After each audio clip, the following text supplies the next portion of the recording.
Dear students, भारतीय अर्थव्यवस्था के इस शब्दावली की क्लास में आपका स्वागत है।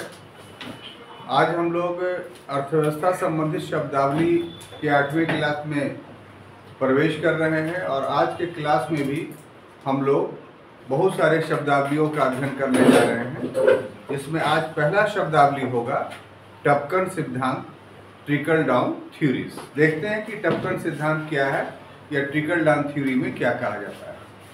तो अर्थव्यवस्था के क्षेत्र में जो ट्रिकल डाउन थ्योरी है उसका अर्थ ये होता है कि राष्ट्रीय आय, जो नेशनल इनकम है,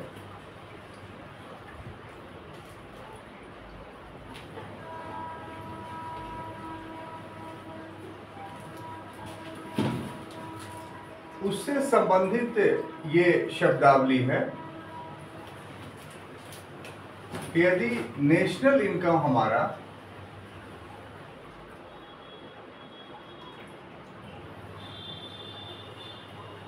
समावेशी रूप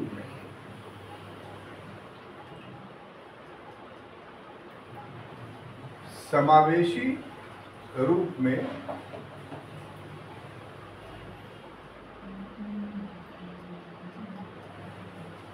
समाज के निचले तबके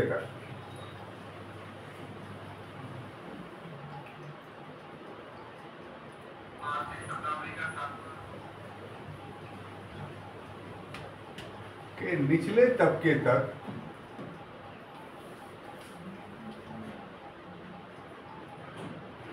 वितरित हो, उसका बंटवारा हो,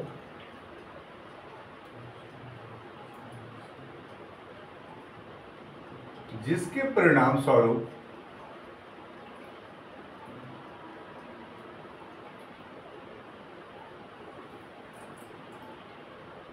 समाज में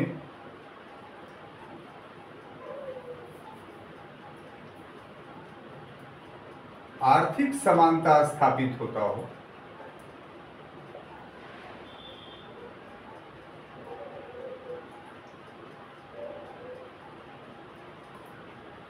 तो ऐसी परिस्थिति में इसी को हम लोग टपकन सिद्धांत के नाम से जानते हैं।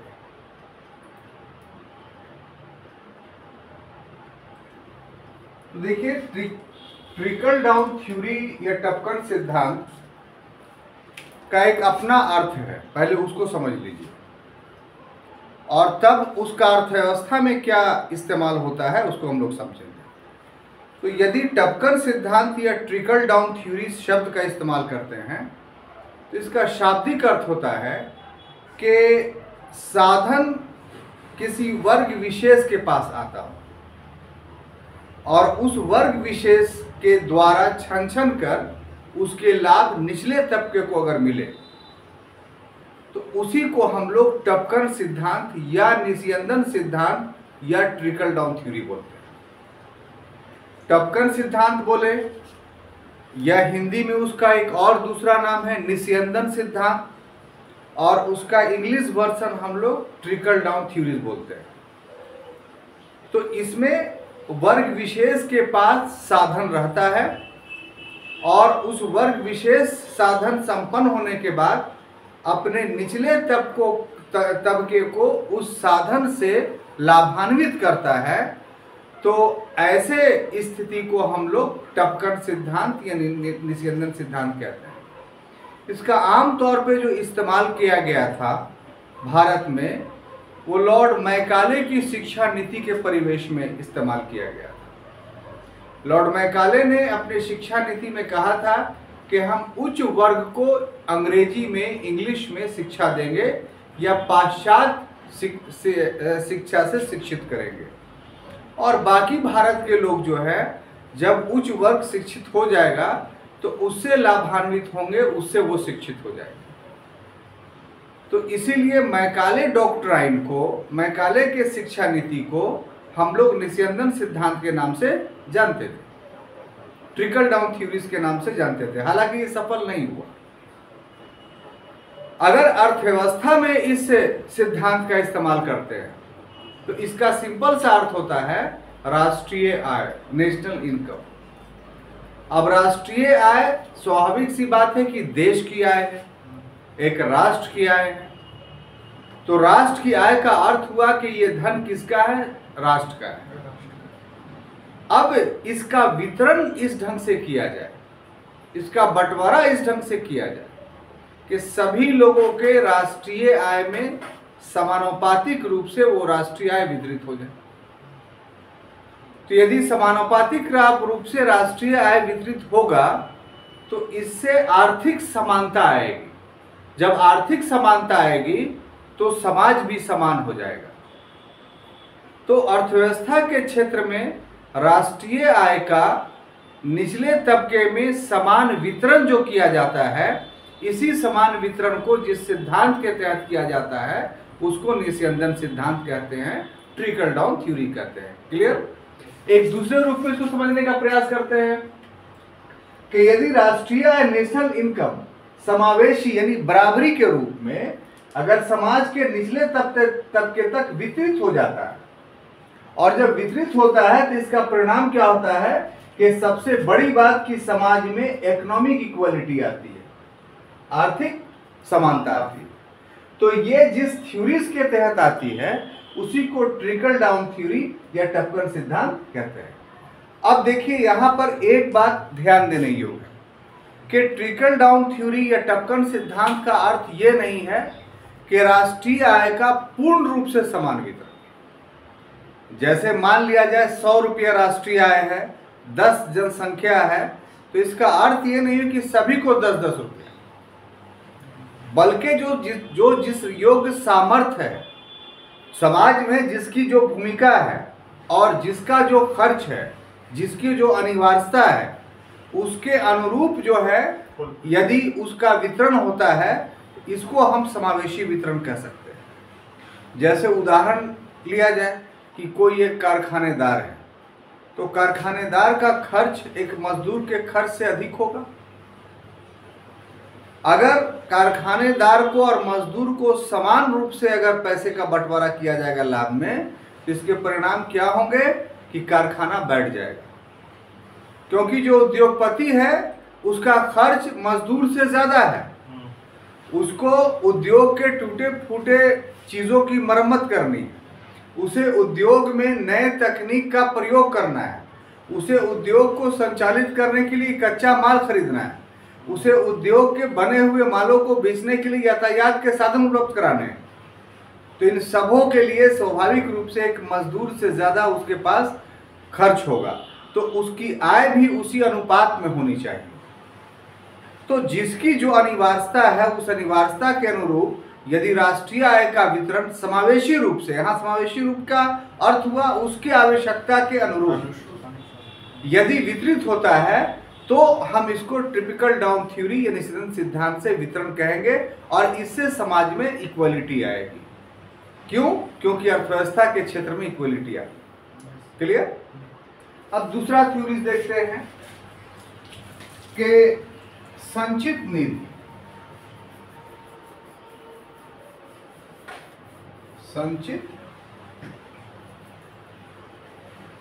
निधि इसको बोलते हैं कंसोलिडेटेड फंड।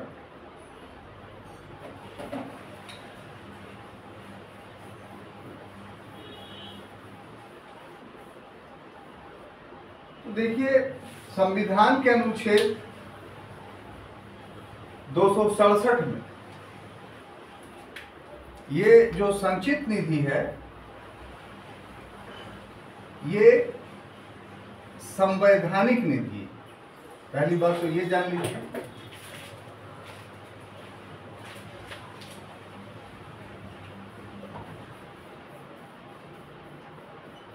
यानी कॉन्स्टिट्यूशनल फंड है ये, और इस फंड का जो प्रावधान है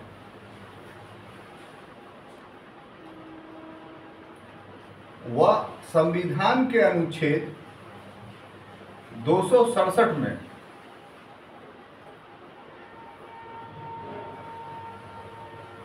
संविधान के अनुच्छेद 267 में है, एग्जाम में बार पूछता है। और इस निधि में जो उसका संवैधानिक प्रावधान है, इसमें सभी राजस्व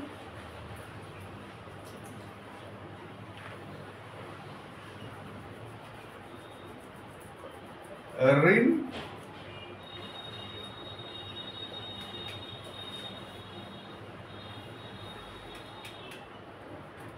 लाभ प्रतिभूतियां घाटा शामिल होती है। और इस पर जो नियंत्रण होता है, कंट्रोल होता है, वह भारतीय संसद का होता है।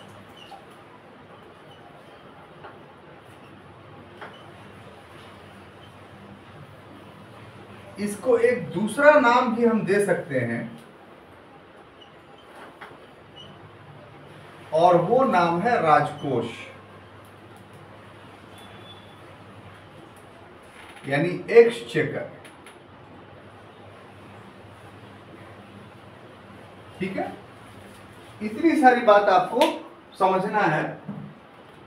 सबसे पहली बात ये जानिए आप कि हर देश का एक राजकोष होता है, एक शिखर होता है, मतलब स्टेट का फंड। हमारे देश में जो स्टेट का फंड है उसका संवैधानिक नाम कॉन्सोलिडेटेड फंड संचित निधि है। ये दिमाग में बैठा। प्रत्येक देश का छात्रों एक राजकोष होता है, एक एक्सचेकर होता है। हमारे देश में राजकोष शब्द का इस्तेमाल नहीं किया गया, बल्कि उसके स्थान पर संचित निधि यानी कॉन्सोलिडेटेड फंड इस्तेमाल किया गया है।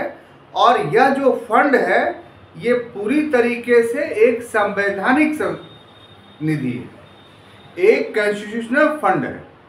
और ऐसी परिस्थिति में उसका वर्णन संविधान में किया गया, और संविधान का अनुच्छेद 267 में इसका वर्णन किया गया है। और इसमें आता क्या है, तो जितना भी राजस्व प्राप्त हो, यानी जो डायरेक्ट और इनडायरेक्ट टैक्स लगाए जाते हैं, तो सरकार के सबसे ज़्यादा जो साधन हैं वो सब कौन है, यही टैक्स है।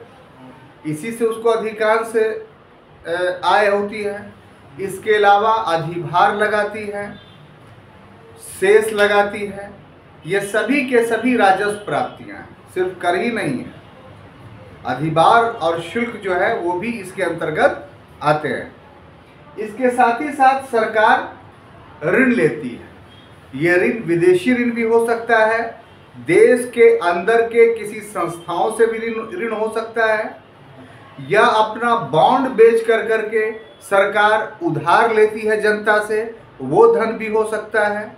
ऋण का जो भी रूप है वो उस रूप को जो सरकार पैसा उगाती है वो सब का सब पार्ट किसका होता है, तो कॉन्सोलिडेटेड फंड संचित निधि का। क्लियर।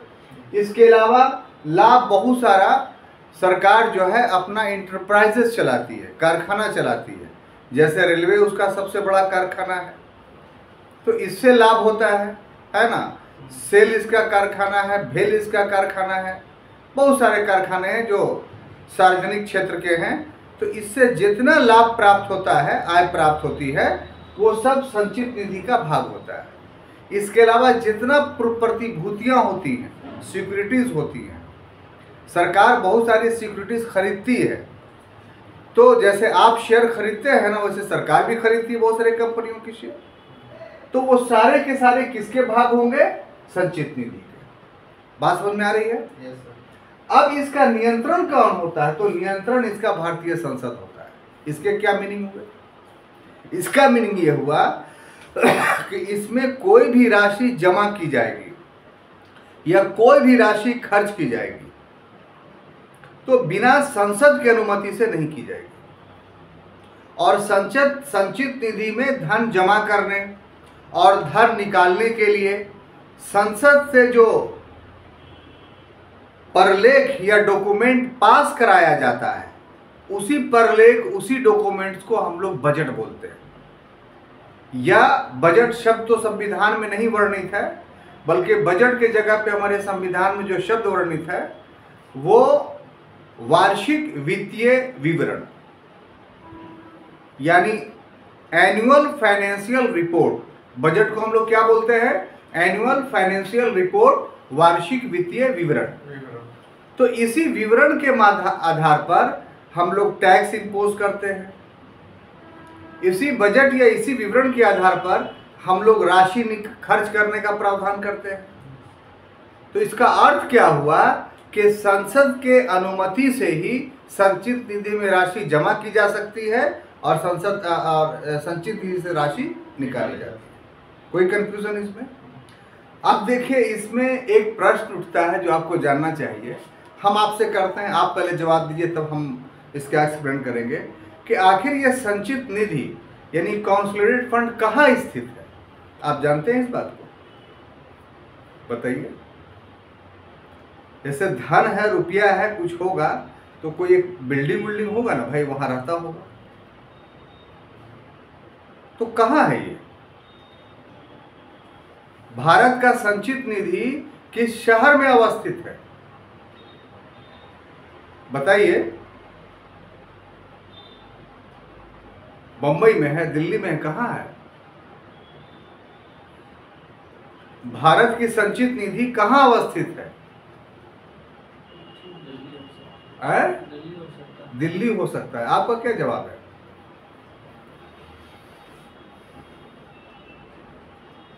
बहुत महत्वपूर्ण प्रश्न। भारत की संचित निधि किसी एक जगह पर स्थित नहीं है। भारत की संचित निधि हर प्रत्येक जिले में है। अब इस मैकेनिज्म को आपको समझना होगा। भारत सरकार या किसी राज्य सरकार का खजाना उनकी राजधानियों में नहीं रहता है। बात समझ में आ रही है? बल्कि भारत सरकार और राज्य सरकार का खजाना संपूर्ण भारत के जिलों में फैला हुआ है। जितने जिले हैं, हर प्रत्येक जिले में आपको या तो अलग से या फिर स्टेट बैंक को इस जिम्मेदारी दी जाती है कि वहाँ एक ट्रेजरी होता है, राजकोष होता है। गया में भी आप देखिएगा तो जो कलेक्ट्रेट ऑफिस है उसी से जुड़ा हुआ एक ट्रेजरी है, जिसका नियंत्रण एक ट्रेजरार के थ्रू किया जाता है। अब देखिए कि इसमें मैकेनिज्म क्या है, इसको थोड़ा गौर से समझिए कि राजस्व की प्राप्तियां कहां कहां होती हैं। तो राजस्व की प्राप्तियां यानी टैक्स का कलेक्शंस बहुत जगहों पे होता है। मुख्य रूप से ब्लॉक में होता है। हर ब्लॉक में टैक्स का कलेक्शंस होता है। रेलवे में कलेक्शन होता है पैसे का।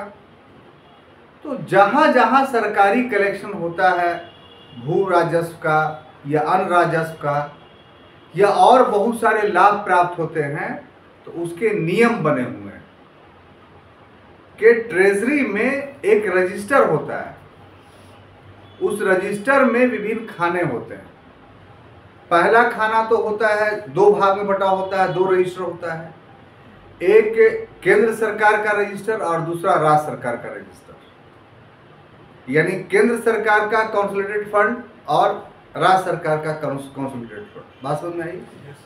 अब उसमें विभिन्न डिपार्टमेंट हैं सरकार के, तो हर डिपार्टमेंट का एक नंबर दिया रहता है। जैसे मान लिया शिक्षा विभाग है, तो शिक्षा विभाग को 4 नंबर दिया हुआ है।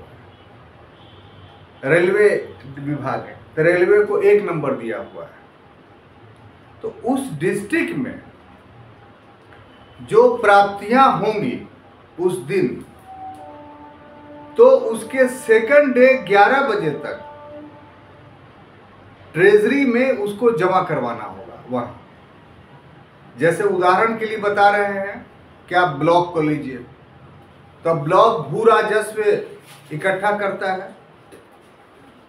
भू राजस्व इकट्ठा किया तो ब्लॉक में जाएगा तो देखिएगा नजारत का कार्यालय है। नजारत का मतलब क्या कि ब्लॉक का ट्रेजरर है वो।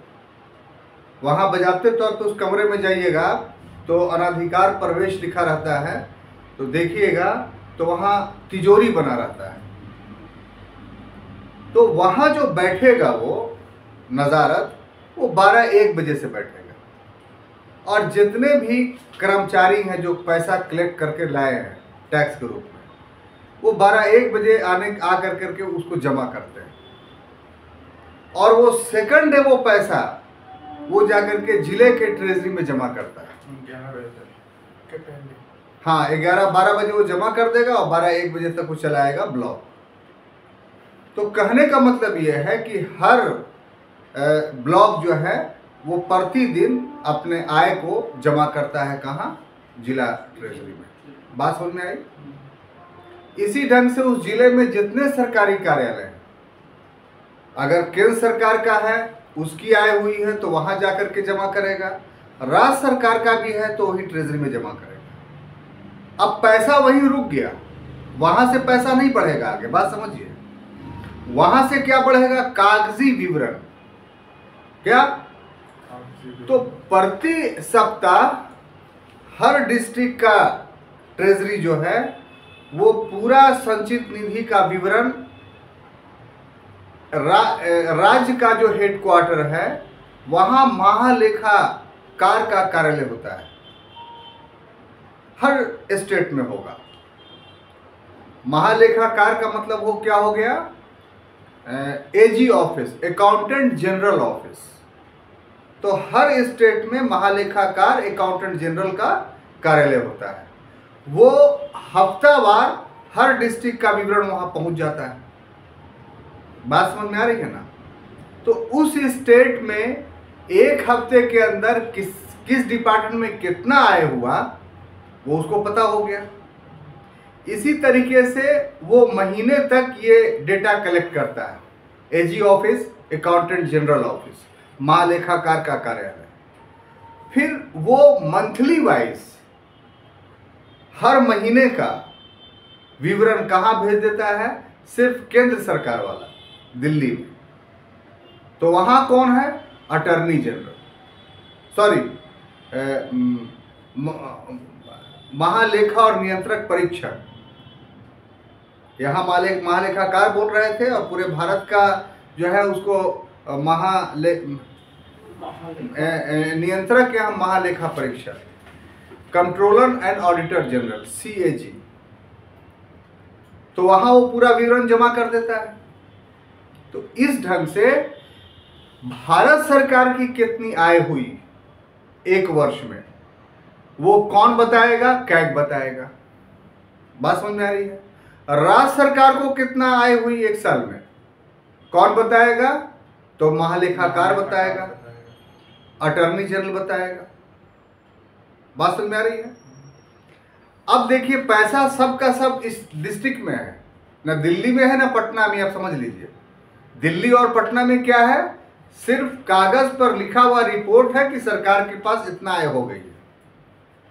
अब इसमें से निकालना है पैसा तो बजट पारित करना पड़ेगा। तो वही फरवरी मार्च महीने में जो है बजट पारित होता है। तो हर डिपार्टमेंट को जो है वो उसका पैसा मिल जाता है कि आप इस वर्ष इतना पैसा खर्च करेंगे। तो इसका मतलब ये नहीं हो कि दिल्ली में जो केंद्रीय कार्यालय है उसको पैसा मिल गया, उसको अनुमति पत्र मिल गई संसद से। अब वो उतने राशि का इस्तेमाल करेगा, तो इस्तेमाल कैसे करेगा? कि खर्च तो डिस्ट्रिक्ट में होना है। कोई भी भारत का भूभाग हो तो किसी न किसी जिले के अधीन आएगा। वो इकाई तो यूनिट तो जिले में बटी हुई है, तो राशि तो खर्च वहां होनी है। तो अब मान लिया जाए, एक उदाहरण के लिए शिक्षा विभाग को ले, तो शिक्षा विभाग समवर्ती सूची में, मतलब केंद्र सरकार का भी स्कूल कॉलेज है, यूनिवर्सिटी है, और राज्य सरकार का भी स्कूल कॉलेज यूनिवर्सिटी है। अब एक तर्क के खातिर आपको बता रहा हूं कि गया में सेंट्रल यूनिवर्सिटी खोलना है। तो जो एजुकेशन विभाग है, जो शिक्षा मंत्रालय है भारत सरकार का, वो सिर्फ प्रपोजल यहाँ के कलेक्टर को भेज देगा, या उससे संबंधित जो अधिकारी है डिस्ट्रिक्ट में एजुकेशन के, उसके पास भेज देगा कि आपको एक यूनिवर्सिटी खोलना है, इतना पैसा निकालने का आप अधिकारी हैं। अब बात समझ में आई? तो जो ऑथोरिटी है बनाने वाला यूनिवर्सिटी, वो डिस्पर्सल अधिकारी ऑफिसर हो जाएगा, यानी उसी के साइन से गया के ट्रेजरी से उतना पैसा की निकासी होगी, मंत्री जी के साइन से नहीं निकासी होगी। अब बात समझ में आई आपको?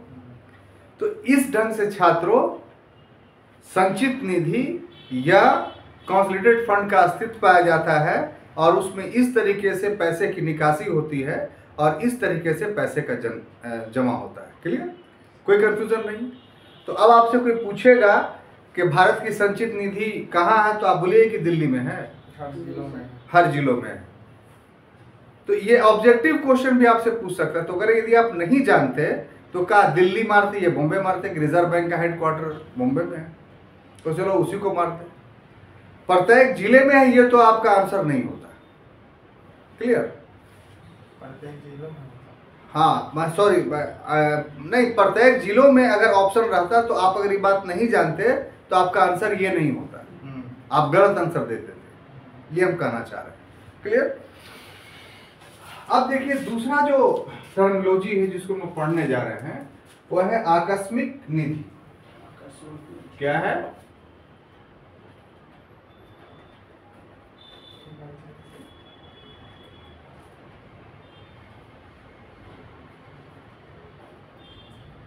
आकस्मिक वेतन भत्ता वगैरह सब संचित निधि से लेना। हाँ, सब बोल तो रहे हैं। इसको इंग्लिश बोले कॉन्टीजेंसी फंड। इसको और क्या नाम बोलते हैं सर? संचित निधि, राजकोष, एक्सचेकर, बोला तो अभी, और कोई नाम नहीं है। राजकोष जो है ना, वो यही है आपका संचित निधि। शुरू में ही तो हमने आपको कह दिया था। क्लियर? और कोई कंफ्यूजन नहीं है इसमें। अब देखिए छात्रों, हम लोग आगे बढ़ते हैं।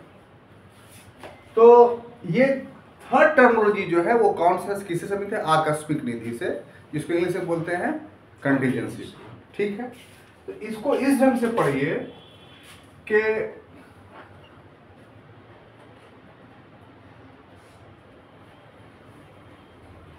देश का संचालन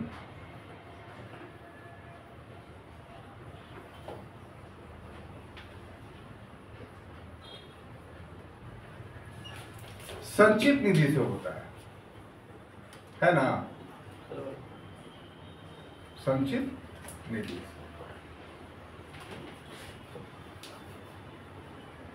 परंतु इससे धन का निष्कासन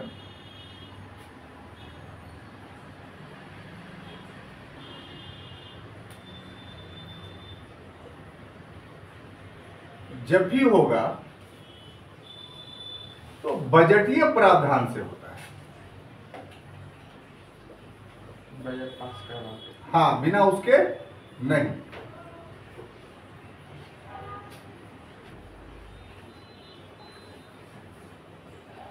ठीक है? परंतु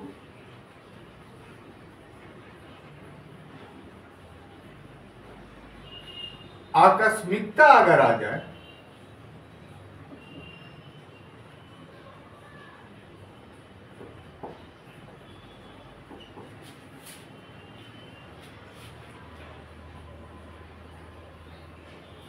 धन का निष्कासन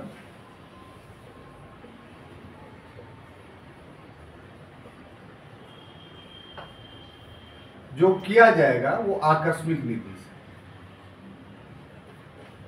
इमरजेंसी के लिए। हाँ, हम बताते हैं, सब बताते हैं, आकस्मिक निधि से। और इस आकस्मिक निधि का जो प्रावधान है ये भी संवैधानिक बॉडी है। अनुच्छेद 266 के खंड 2 में 266 के खंड 2 में। और ये आकस्मिक निधि में 500 करोड़ की धनराशि है और इस पर नियंत्रण जो होता है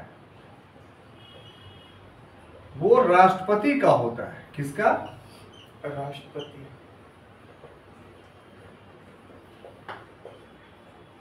और इसका संचालन अधिकारी जो होता है, माने चलाने वाला,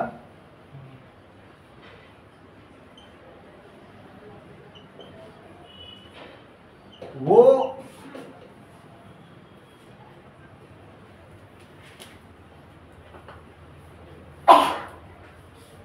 वित्त मंत्रालय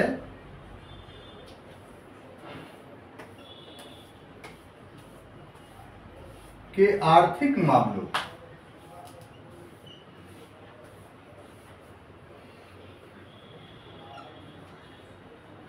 का जो सचिव है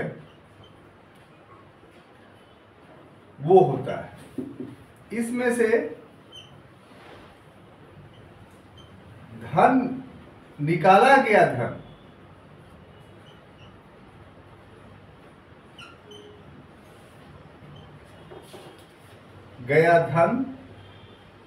पुनः जमा किया जाता है, पुनः जमा किया जाता है।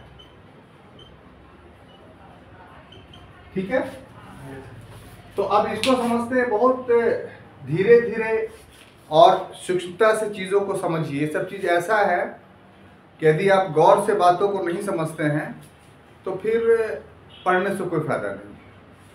अगर गौर से बात को एक बार समझ लेते हैं तो हमेशा के लिए आपको याद रहेगा। जो पढ़ाई में आपकी शिकायत है कि सर याद कैसे होगा, इतनी सारी पुस्तक हैं, कैसे हम समाप्त करेंगे, तो उसका दो विधि है। एक विधि तो ये है कि क्लास बहुत सिंसिरिटी के साथ कीजिए, क्लास में कही गई बातों को बहुत ध्यानपूर्वक सुनिए, और दूसरा ये कि ऑब्जेक्टिव बार बार बनाइए। ये चीज़ें आपको वस्तुनिष्ठ दृष्टिकोण से भी काफ़ी मजबूत बनाती है और विषयनिष्ठ दृष्टिकोण से भी काफ़ी मजबूत बनाती है। ठीक है, तो हम लोग संचित निधि पढ़ें। अब कौन सा निधि पढ़ रहे हैं? आकस्मिक। आकस्मिक निधि भी एक संवैधानिक निधि है। ऐसा हम क्यों कह रहे हैं? क्योंकि इसका संविधान में अनुच्छेद 266(2) में इसका वर्णन है। अब देखिए इस निधि के बनाने की आवश्यकता क्या है, क्यों इस निधि को संविधान वेत्ताओं ने बनाया। तो इस निधि को बनाने के पीछे यह है कि हमारे वित्त पर यानी फाइनेंस पर संपूर्ण रूप से संसद का अधिकार है, और जो हमारा वित्त है, जो हमारा फाइनेंस है, वो वार्षिक वित्तीय विवरण के आधार पर चलता है, और वार्षिक वित्तीय विवरण में ही देश के सारे वित्त का लेखा जोखा होता है, और वो सिर्फ संसद से एक बार एक वर्ष के लिए स्वीकृत होता है। और संसद संपूर्ण वर्ष नहीं चलती है, उसके वर्ष में 3 ही सत्र होते हैं, एक बजट सत्र, एक शीतकालीन सत्र और एक ग्रीष्मकालीन सत्र, जिसमें बजट सत्र ही बहुत बड़ा होता है, 2 महीने 2.5 महीने तक चलता है। बाकी शीतकालीन ग्रीष्मकालीन सत्र बहुत छोटा होता है, हफ्ता दिन और 15 दिन का होता है। तो एक तरीके से देखिए कि संसद जो है वो वर्ष में 3 ही 4 महीने तक काम करती है, और नियम क्या है कि बिना संसद की अनुमति के आप राजकोष से पैसा नहीं निकाल सकते।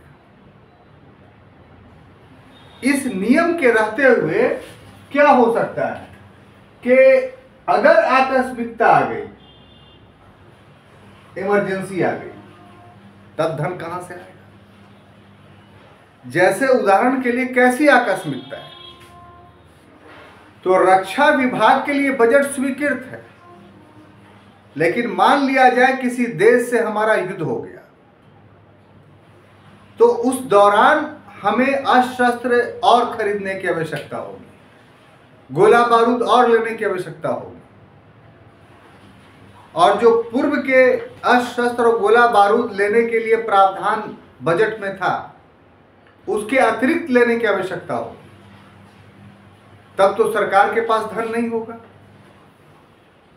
या मान लीजिए बाढ़ आ गया, कोई जान तो नहीं रहा था कि बाढ़ आ गया, महामारी फैल गई, जैसे कोरोना आ गया था, कोई जान तो नहीं रहा था कोरोना आ गया, तो इसके लिए तो बजट में कोई प्रावधान इसका सामना करने के लिए नहीं था। तो ऐसी आकस्मिक विपत्ति अगर देश के सामने आ जाए और उसके समाधान के लिए पैसे की आवश्यकता हो, ठीक है, तो वो पैसा कहां से निकाला जाता है? तो इसी संचित निधि से निकाला जाता है, सॉरी आकस्मिक निधि से निकाला जाता है। और यह निधि एक फिक्स धन इसमें है, और वो धन कितना है? 500 करोड़ रुपए से बनाया गया था। इस पर नियंत्रण किसका है? तो भारत के राष्ट्रपति का। यानी भारत नियंत्रण का अर्थ हुआ कि भारत के राष्ट्रपति से सरकार जो है वो अनुरोध करेगी कि हमें इस इमरजेंसी से निपटने के लिए धन चाहिए, तो भारत का राष्ट्रपति उसको स्वीकृत करेगा। लेकिन भारत का राष्ट्रपति धन नहीं देगा, वो सिर्फ ऑर्डर करेगा। इस निधि का, आकस्मिक निधि का संचालन करने वाला जो अधिकारी होता है वो वित्त मंत्रालय का आर्थिक मामलों का सेक्रेटरी होता है। वित्त मंत्रालय 3 भागों में बटा हुआ है, वो पॉलिटी में हम लोग पढ़ेंगे, ठीक है, ये पढ़ चुके हैं। तो उसी का सचिव जो है, सेक्रेटरी जो है, वो डिस्पर्सल अधिकारी है, ये सरकार को वो धनराशि दे देगा। लेकिन अब प्रश्न उठता है कि ये धनराशि जो सरकार को मिल गई तो क्या उसका अपना हो गया? इसका कोई हिसाब किताब है? तो है इसका हिसाब किताब कि जब अगला बजट पारित होगा, माने अगले वर्ष का बजट पारित होगा, तो आकस्मिक निधि से जितना धन सरकार को दिया गया है उतना धन का प्रावधान उस बजट में करना होगा, और फिर वो राशि को जमा कर देना पड़ेगा किसमें? आकस्मिक निधि में। इस प्रकार से आकस्मिक निधि का 500 करोड़ का जो कोष है, जो फंड है, वो हमेशा बना रहता है। क्लियर? तो इसमें इतनी सारी बातें आपको जाननी थी। कोई कंफ्यूजन इस पर? अब छात्रों आगे बढ़ते हैं। आगे है लोक लेखा, पब्लिक अकाउंट। चौथा लोक लेखा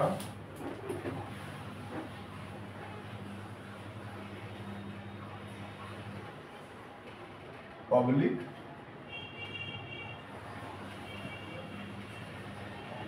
अकाउंट। तो देखिए, इसमें जो आपको जानना है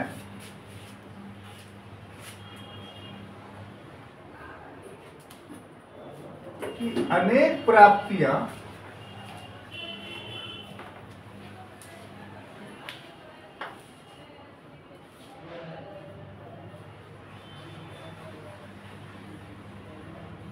संचित निधि में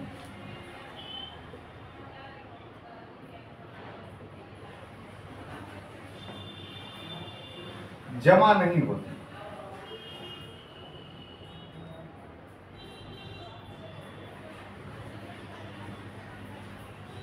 क्यों?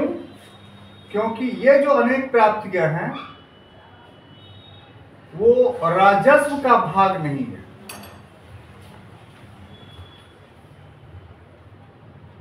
राजस्व का भाग नहीं होती। राजस्व का भाग नहीं होती, इसको ऐसे भी कह सकते हैं, या सरकार की आय नहीं होती।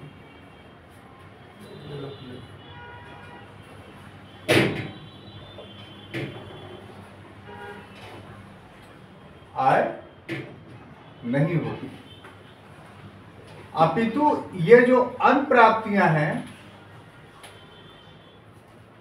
ऐसी प्राप्तियों की सरकार जो है संरक्षक होती है।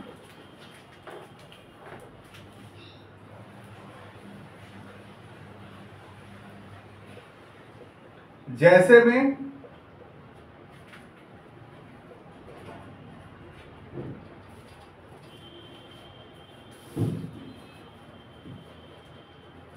कर्मचारियों की भविष्य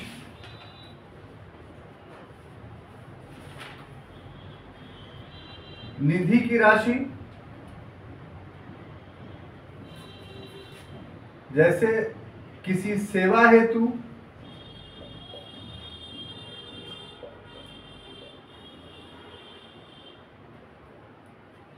लगाया गया शुल्क,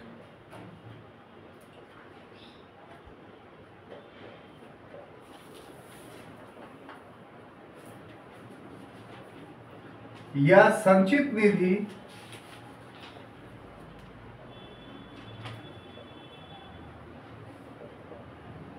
में प्रावधानित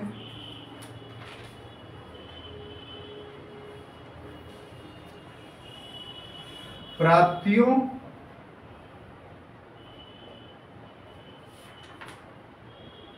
से अतिरेक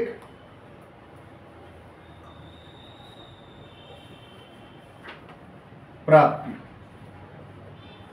तो ऐसा जितना भी होगा वो सब के लिए एक निधि है, जिस निधि को हम लोग लोक लेखा या पब्लिक अकाउंट कहेंगे।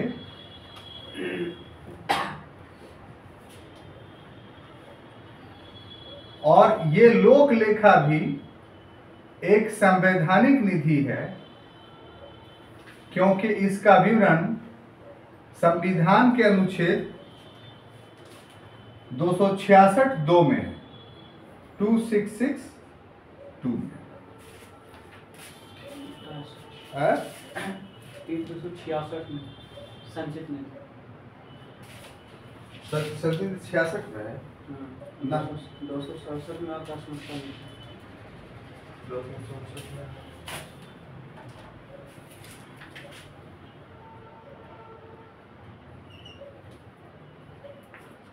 ठीक है। 67(2) 266। तो अब इसको 66 कर लीजिए, इसको 67 कर लीजिए, तो लिखने में मिस हो गया था। अब देखिए कि ये दो निधियां को हम लोगों ने पढ़ा, तो अब तीसरी निधि को पढ़ने की आवश्यकता क्यों पड़ी?